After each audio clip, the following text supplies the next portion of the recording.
汀角村屋想做民宿。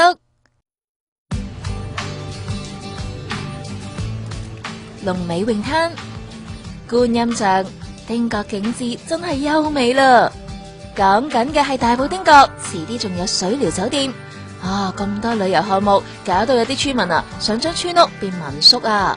如果村屋去轉咗去做民宿咧，對我所知咧，好似而家就未立例嘅，其實根本就係。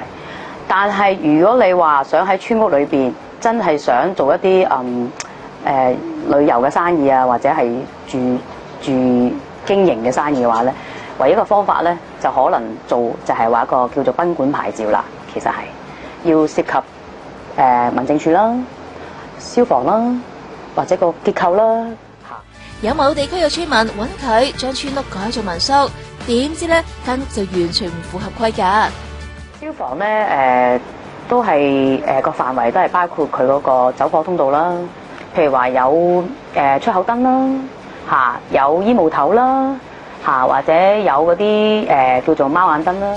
不過啊，民宿喺香港仲未成氣候啊，有區議員都唔怕講啦，而家只係初步構思階段啫。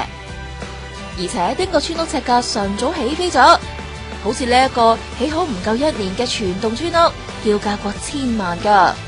而呢類區內優質村屋放盤，租金回報優厚，坐定定每月收過萬，都真係唔出奇噶。而且唔少村民都唔贊成村屋變民宿，喂，搞到好多閒雜人等噶嘛。代理話咁靚嘅村屋買嚟自住或者放租，唔係好過做民宿咩？